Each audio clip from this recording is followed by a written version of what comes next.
Hello and welcome. It's day 13 of 100 days of VBA, unlucky for some. Today we're going to look at our final two date functions, two of the most important ones, adding dates or minusing dates and finding the difference between two dates. So these are really practical ones when it comes to building applications that people will use day to day in Excel. So let's get started. We've got our pre-made module here, which we're starting by just putting today's date and time into B2. So there we go.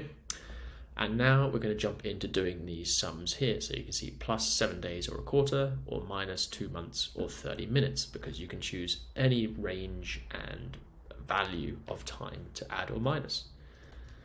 So let's get on with writing those to the sheet. So in B4, we're going to have the current date plus 7 days. And the way we're going to do that is use the DateAdd function. So you can see we've got interval as string. So if you remember the date part function from yesterday, there's a set of different values you can choose between year, month, day, hour, minute, second, quarter, all with text representations. So for days, it is D. So the number is the next, so we want 7 days, and then the date we want to add, we're just going to use now, and then let's run that.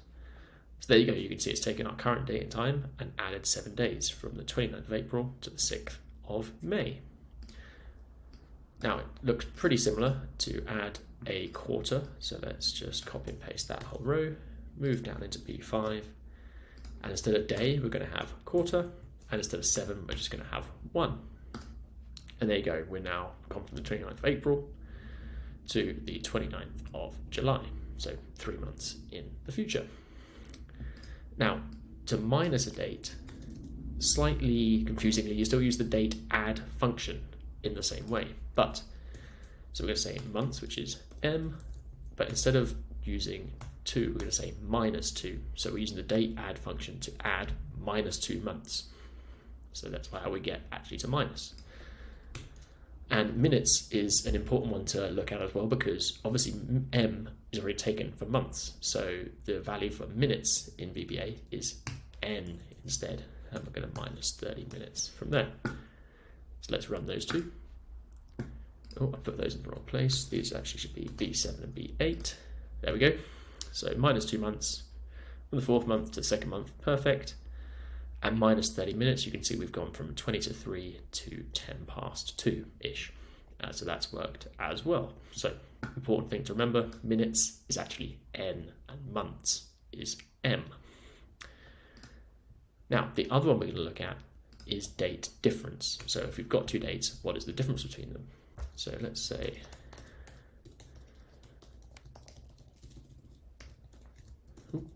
range. And we'll just come down into B10 where that's free. And now the formula or function for date difference is just DateDiff. And as we open the brackets, you can see we've got our interval as string again. So maybe let's start with days. Our first date is going to be now. And our second date, let's take our function from up here. That's 7 days in the future. So there we go. Now you'll also notice we've got our option for first day of the week. And as you remember from yesterday, it defaults to Sunday, but I like to use Monday. So we're going to specify that as well. So let's see what that gives us.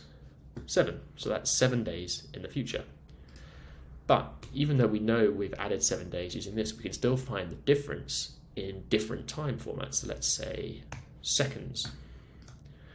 So that's how many seconds there are in 7 days. So that's the difference between those two dates right now and 7 days in the future in seconds. And again, we can do that in hours, minutes with an N, or if we wanted to go sort of a bit further afield, we can do year. So year is 4 Ys, and we're going to add, let's add in quarters and measure it in years. So let's add 12 quarters, so 3 years. There we go. So even though we're adding using different values, we can actually convert that difference into whichever format we need to, which is really clever. So there you go, there's two really practical date functions you can use in VBA. DateAdd to add or remove time or dates to a date function, or date difference to find the difference between two dates And using the interval string, you can define that in years, quarters, months, days, hours, minutes, seconds. So it's really, really flexible as well.